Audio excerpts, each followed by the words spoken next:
Have you ever had all the symptoms of vitamin D deficiency? Fatigue, brain fog, muscle weakness, depression, but your blood tests came back normal? Or perhaps you're taking supplements, getting plenty of sun, and doing everything right, but still feeling awful. I'm Dr. Hilary Lynn, and after treating thousands of patients from Stanford to my private practice in longevity medicine, I've discovered something that's transformed how I think about vitamin D. The way we test for and treat vitamin D deficiency is fundamentally flawed. Let me share a story about a patient I'll call Rachel. Rachel came to my office after a 2-year journey that maybe sounds like yours. She had seen 7 different doctors for crushing fatigue and muscle weakness, so severe she actually had trouble climbing all the stairs to her home. Every doctor ran the same standard vitamin D test and told her that she had normal levels at 31 nanograms per milliliter. Every doctor said there was nothing wrong. Here's something that fascinated me about Rachel's case. All of her other labs were fine, and her symptoms were screaming classic vitamin D deficiency, and she seemed to be doing a lot of the right things, taking supplements, getting sun, and eating well. And it wasn't until we dug deeper that we discovered why these interventions didn't seem to be working. 3 months after implementing what I'm about to share with you, Rachel was back to living a normal life. And it wasn't just about taking more vitamin D supplements. Here's one crucial insight to start with. That standard vitamin D test your doctor runs, it's like trying to judge how well your car runs by measuring how much fuel is in the entire system, including what's trapped in the fuel lines and can't reach the engine. You see, when we measure total vitamin D, we're looking at everything your body has stored away, but over 99% of that vitamin D is bound to proteins in your blood and isn't available immediately for your cells to use. That's just the beginning of what we're getting wrong about vitamin D in medicine. What I'm about to share will challenge everything you think you know about this crucial hormone. And yes, it's a hormone, not just a vitamin. This includes why even people living in sunny places are often functionally deficient, the missing ingredient that makes most vitamin D supplements ineffective, and how the timing of your vitamin D could matter more than a dose, and the surprising connection between vitamin D and your other hormones that explains why normal levels aren't enough. In today's episode, I'll break down the 5 different forms of vitamin D in your body and why sometimes your doctor might be measuring the wrong one, missing ingredients for your vitamin D metabolism, and 3 simple steps you can take today to optimize your vitamin D status, even if your levels are so-called normal. Let's start by looking at what your doctor might be missing when they're interpreting your vitamin D test results, because what I discovered about these numbers changed everything about how I practice medicine. Let me share something that shocked me during my research. When your doctor orders a vitamin D test, they're only looking at one of 5 different forms of vitamin D in your body. And here's the kicker. It might not even be the most important one. So let's talk about these 5 forms. First, we have vitamin D3 or cholecalciferol. This is what your skin makes from sunlight, and it's what's in most supplements, but it's basically inactive. Your body needs to transform it into an active form. We also have vitamin D2, which is ergocalciferol. This is the plant-based form found in some fortified foods and prescription supplements. We don't see this as much anymore because we've figured out that this isn't the more effective version of a supplement to take. And some people don't convert this form efficiently, which is why supplements don't include D2 very much anymore. Then we have 25-hydroxyvitamin D. This is what almost every doctor tests for. This is called your storage form of vitamin D. And then we have 1,25-dihydroxyvitamin D. This is the active form, what your cells actually use. Surprisingly, most doctors never test for this. And then I'll just mention 24,25-dihydroxyvitamin D. This is a breakdown product, which can tell us how quickly your body is using up its vitamin D. Now, most doctors will tell you that a level between 30 to 100 nanograms per milliliters is normal. But after treating thousands of patients, I've discovered something fascinating. This range isn't telling us the whole story, and it might not even be right for you. First, let's talk about what optimal really means. While 30 nanograms per milliliters might prevent a drastic condition like rickets, I've found that many of my patients dealing with fatigue and immune issues don't actually start feeling better until they reach at least 50 nanograms per milliliters. Both in my clinical experience and supported by current research, the sweet spot is typically between 50 to 80 nanograms per milliliters. But this is where it gets interesting. Some patients need even higher levels, while other people feel great at 45 or even lower nanograms per milliliter. There's a bigger problem with how we test vitamin D, and it's something I wished every doctor understood. So think about vitamin D like money that needs to reach different branches of your bank, which are your cells or your organs that need the vitamin D to function well. The standard test just counts the total amount of money in the system. But here's the critical part. Almost all of this money is being held by security guards, known as vitamin D binding proteins, whose job it is to protect and transport the vitamin D. These security guards are essential. They keep your vitamin D safe and carry it through your bloodstream, but sometimes they hold onto it too tightly. So imagine having plenty of money in your account, but the security guards are so strict that you can only withdraw a tiny amount at a time. That's exactly what can happen in your body. So you might have a normal vitamin D level of 35, but if your binding proteins are holding on too tightly, your cells are still standing there unable to access what they need. And it gets even more complex. Before any of this vitamin D becomes usable, your body needs to process it through your liver and kidneys, like converting foreign currency into local money your cells can actually use. The standard test doesn't tell us anything about how well your body is managing these conversions. And what's even more concerning is how widely different labs interpret these numbers. I've actually seen the same number get called deficient versus optimal. So one lab might say that you're deficient at 29, while another would call that same level sufficient. So in Rachel's case, she had a quote unquote normal level of 31, but still had all the classic symptoms of deficiency. We dug a lot deeper and we discovered that her hormone levels were affecting her vitamin D metabolism, and likely her binding proteins were holding on to her vitamin D so tightly that her cells couldn't access it. So this is why for people who are struggling with persistent symptoms despite normal levels, we need to look beyond that basic 25-hydroxy vitamin D test. A complete assessment might include that standard 25-hydroxy test, that total amount of vitamin D, also your vitamin D binding protein levels, or how many security guards you have, free vitamin D calculation, which is how much is available to your cells, and the 1,25-dihydroxy vitamin D levels, or how much active form you're making, as well as key cofactors, which I'll discuss, which will affect how your body processes vitamin D. But let me be clear, most people don't need such an extensive workup. If your levels are really good, over 50, for example, and you're feeling well, the standard test might be all you need. However, for those who are dealing with autoimmune conditions, chronic fatigue, or haven't responded to standard supplementation, this deeper investigation could be revealing and really helpful. So this brings me to something fascinating about how your body processes vitamin D. A discovery that explains why some people with optimal levels of vitamin D still feel terrible, while others with supposedly low levels feel completely fine. Here's something that might surprise you.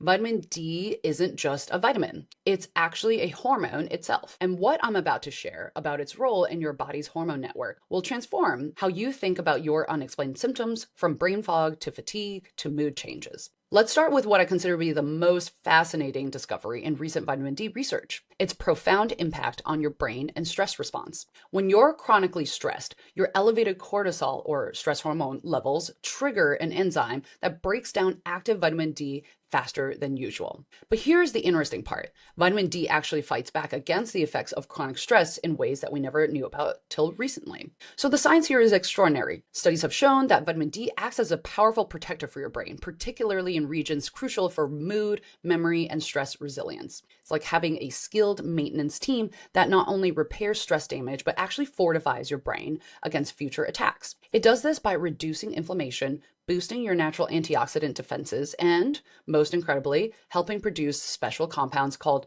neurotropic factors that act like premium fertilizer for your brain cells. Even more fascinating, vitamin D helps normalize your body's stress response system. This is the HPA axis, the hypothalamic pituitary adrenal axis. When this system gets stuck in overdrive, which happens all too often in our modern world, vitamin D helps bring it back into balance. I've seen this play out in countless times in my clinic.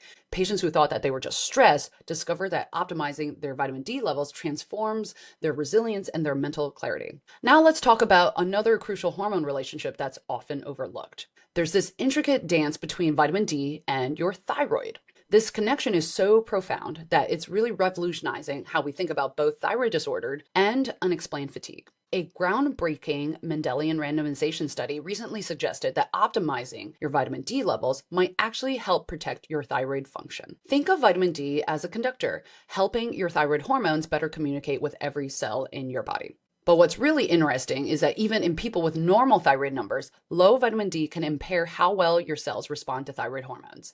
It's like having a perfectly good mobile phone, but a weak signal. That message just isn't getting through clearly. So this explains why some people with normal thyroid tests still have all the symptoms of a sluggish thyroid. Then we have this third key hormone connection, and one that explains so many mysterious symptoms between vitamin D and your sex hormones. The science here has revealed something remarkable. Vitamin D receptors and metabolizing enzymes are present throughout your reproductive tissues, creating this two-way conversation that affects everything from energy to mood to metabolic health. In men, this connection shows up clearly in testosterone levels. Research has shown that vitamin D deficiency correlates with lower testosterone production, and supplementation can help boost levels naturally. For women, the relationship is even more complex. Vitamin D plays a crucial role in estrogen biosynthesis, affecting how your body produces and responds to estrogen throughout your cycle. This becomes particularly critical during hormonal transitions like menopause. Studies have shown that postmenopausal women are at significantly higher risk of vitamin D deficiency, even with adequate sun exposure. And it's not just about absorption, it's about how your body's entire endocrine system adapts to these hormonal shifts. So this explains why so many women, like Rachel actually in my original case, find their vitamin D needs to change dramatically during this transition. So what does this intricate hormone web mean for you?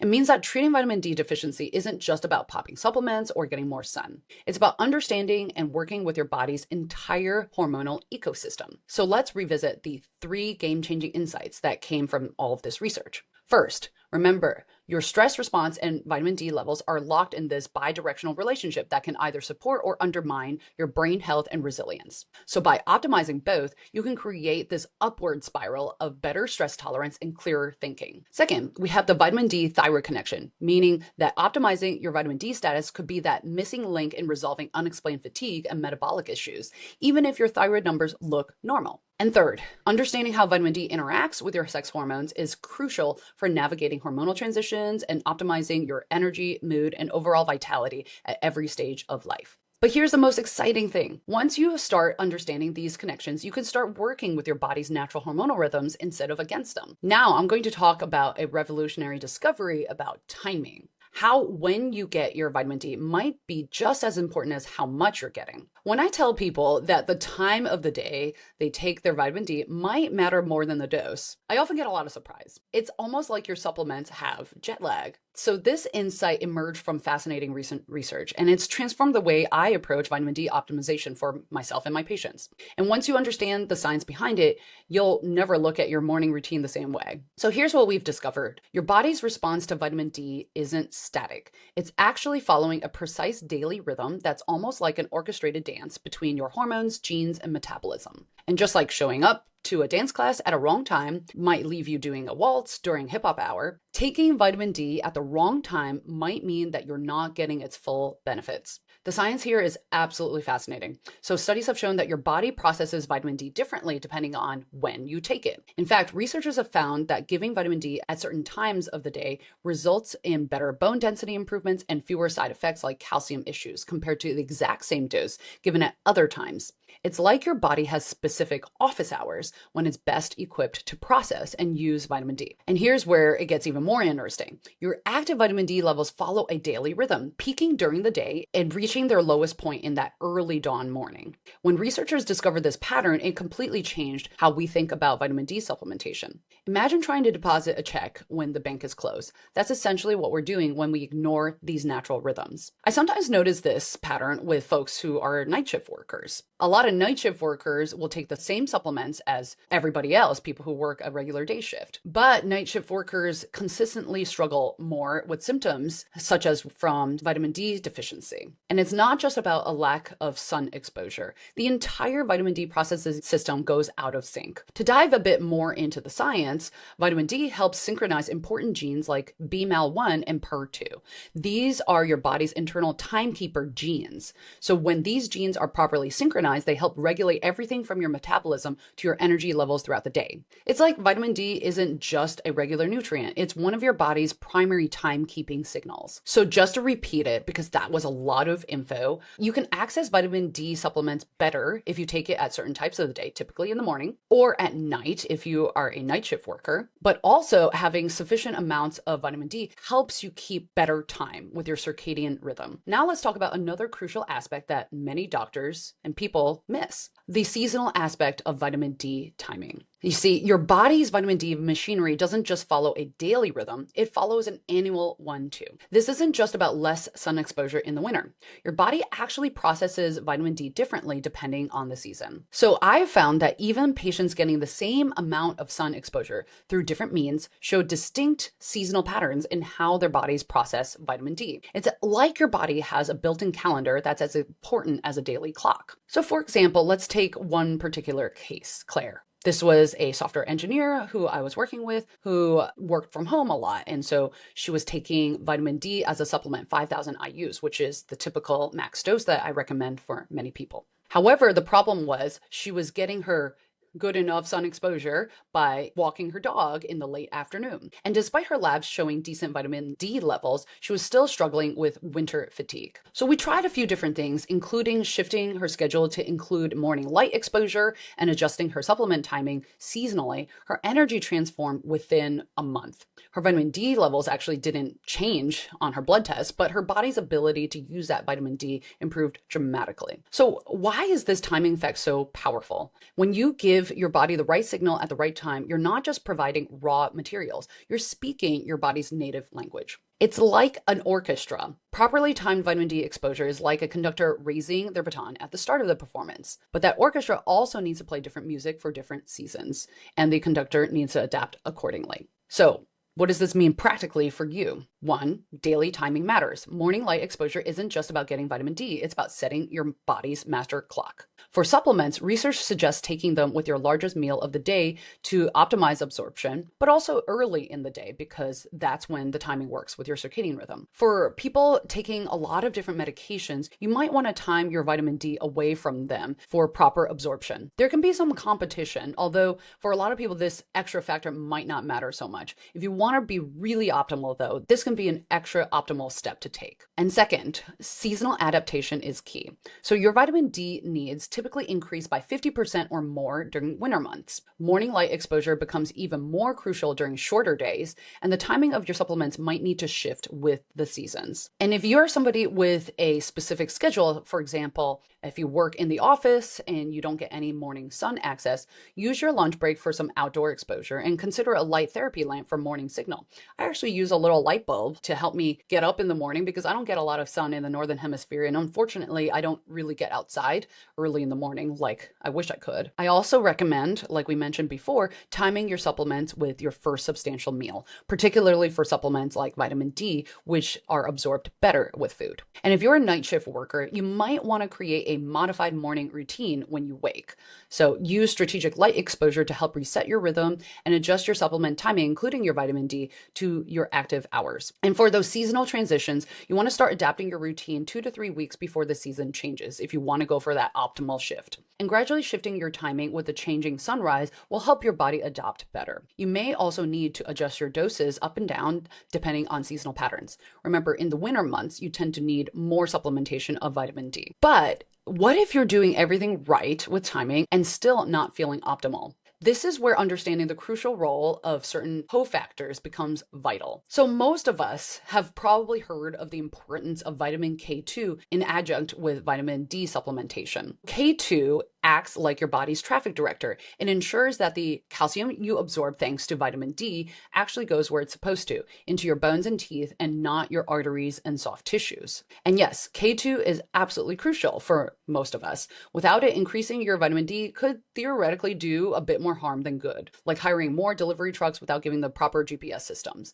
They might end up dropping off their packages at all the wrong addresses. As a small extreme example, I actually once had a patient who was really overdoing her vitamin D supplementation, and she was also taking some calcium. So it is a kind of special case, but she ended up in the cardiac ICU because she had so much calcium in her blood levels that it was leading to heart block, which, like it sounds, is a life-threatening heart condition. Thankfully, she ended up okay, but we had to do some education about her supplementation. But what's fascinating to me is that while most people know about K2, most of us are missing an even more fundamental piece of the puzzle, something so essential that without it, your body can't properly use vitamin D at all. I'm talking about magnesium, and what I'm about to share about this mineral will transform how you think about vitamin D optimization. What shocked me as I was doing research about vitamin D is that every single enzyme involved in vitamin D metabolism is magnesium dependent. This isn't just a helpful nutrient, it's absolutely essential for your body to do anything with the vitamin D you're taking. So think about that for a moment. You could be doing everything else right,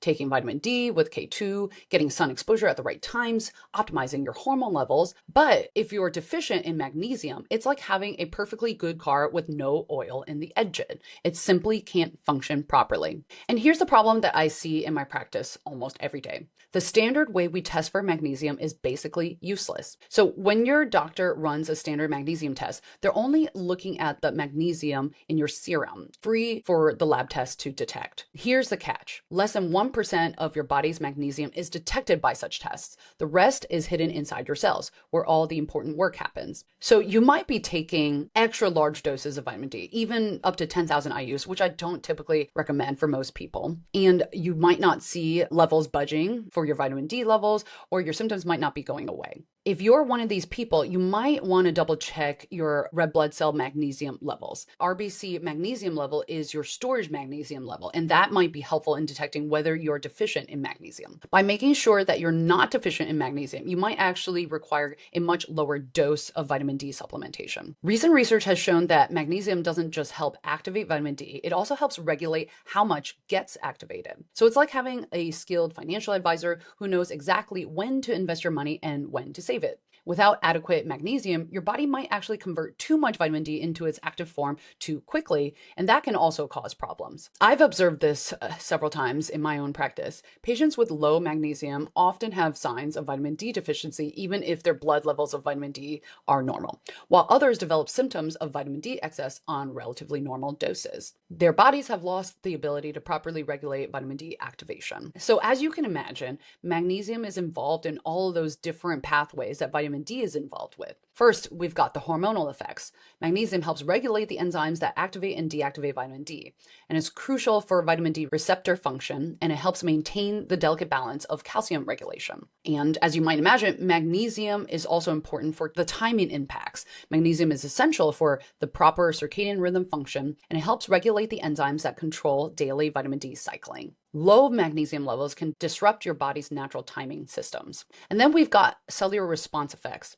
Without adequate magnesium, your cells can't properly respond to vitamin D signals. So this explains why some people need extremely high doses to see any benefit. Correcting magnesium often allows for lower, safer vitamin D doses. So I recommend checking magnesium before you escalate your vitamin D doses higher and higher. If you're not able to get proper testing done, here are some key signs that your magnesium status might be affecting your vitamin D function. One is perhaps your vitamin D levels aren't increasing despite supplementation, or you might be getting side effects of vitamin D excess. It's disrupting your sleep, or your mood actually paradoxically gets worse. Or you might get some cramps, like muscle tension, particularly in your legs, which can happen with things like magnesium deficiency. Or perhaps you've got really poor sleep quality despite good sleep habits, or you're sensitive to stress and easily overwhelmed. And now here's something about magnesium supplementation. Not all magnesium supplements are the same. Different forms of magnesium have dramatically different effects and absorption rates. And timing your magnesium intake is almost as important as the form you choose, as always. Let's translate everything we've learned into a practical system you can start using today. So remember the case with Rachel. She was the patient who came in after seeing 7 different doctors over a couple of years and had all those symptoms of fatigue despite having normal vitamin D levels. She was taking 2,000 IUs of vitamin D daily and getting plenty of sun with her weekend hikes, following a healthy diet, taking calcium for bones. But looking through the lens of what you've learned today, you can probably spot the issues. First of all, she was missing the crucial morning timing window before her supplements and her sunlight. And then she also wasn't addressing her magnesium status, which turned out to be low. She was postmenopausal, which added that hormonal complexity to it. Also, she was getting uneven amounts of sun exposure. So lots of sun on the weekends, but almost none at all during the weekday. And then she also lacked that K2 vitamin supplement, which would properly direct the calcium. And she was dealing with some unrecognized thyroid antibodies that were affecting her vitamin D metabolism as well. So we implemented a protocol which got Rachel back to her own self. She had proper energy, she was climbing her stairs easily, and she felt like she had her life back. And her vitamin D levels rose to 52 nanograms per milliliter. It wasn't super dramatic, but it was in the optimal zone. And the way she was taking her vitamin D really transformed her life. So here's a step-by-step action plan to achieve similar results. Step 1. Get the right testing. Work with a doctor to establish your baseline. Make sure that you at least get standard testing. But if you're somebody who has struggled with vitamin D and mysterious fatigue effects, you might want to go beyond the standard. So 25 hydroxy vitamin D is the standard test, but you may also need vitamin D binding protein, a complete thyroid panel, including TPO antibodies, thyroid antibodies, essentially, and RBC magnesium levels, not just the serum levels, which remember, that's not enough to detect your body supply, and serum calcium. There are direct-to-consumer options if your doctor won't order these. A lot of times it's not because your doctor doesn't want to give you what you need,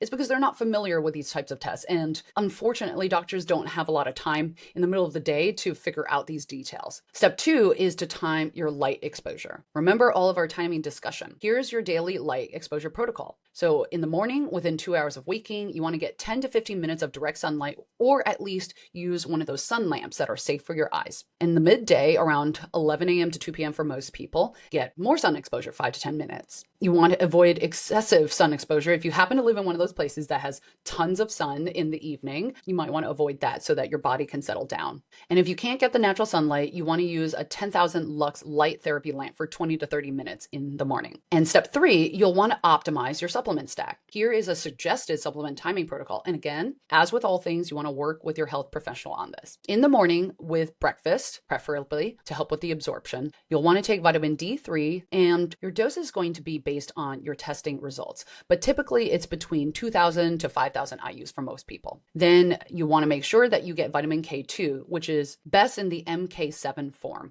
100 to 200 micrograms. So there's some debate about whether to take the K2 in the morning with the D3 because they do compete a little bit with each other, but it's a small enough dose that for most people, I think the convenience of taking it together is just fine. If you really want, you can move the K2 to lunch. So speaking of which, with lunch, you want to make sure that you're getting your other medications, your magnesium, for example, as well. In the middle of the day, magnesium citrate typically works for most people. You can take magnesium malate too, which can be helpful for your muscles. I have another episode all about the different forms of magnesium. And in the evening, you might want to take additional magnesium. If you struggle with sleep, magnesium bisglycinate or glycinate could be helpful. So with magnesium, 150 to 200 milligrams is the usual dose, give or take. Your body will regulate it pretty well. And if you're taking really high vitamin D doses and you're particularly worried about your bones, you may want to take additional K2 at this point. Most people won't need this extra K2, however. And step 4, support your hormones. This is a crucial but often missed step. You'll want to support your hormone balance by following the timing protocol above, getting adequate protein with breakfast to help stabilize your cortisol, taking breaks from screens every 90 minutes to help normalize your cortisol patterns. Don't do what I'm forced to do sometimes, which is back-to-back-to-back meetings for the entire day, and use stress management techniques during your peak cortisol hours. That's usually actually in the early morning, which for a lot of people, it's helpful because you want to be able to get up in the morning, get going. But for some people, it could be overly anxious. And if that's you, you'll want to practice meditation, breathing techniques to help manage that extra stress. And then, of course, step 5, monitor and adjust. Here's where most protocols fail. They don't adapt. There's not a one-size-fits-all protocol for everyone, and not even for the same person, as we discussed, for every part of the year. Create a simple tracking system. Keep a symptom diary, especially as you're adjusting doses, and retest your levels every 2 to 3 months initially. And track your energy levels throughout the day, and note any changes in your sleep quality, monitor your muscle tension, your mood. These are all things that are typically linked to vitamin D levels and metabolism.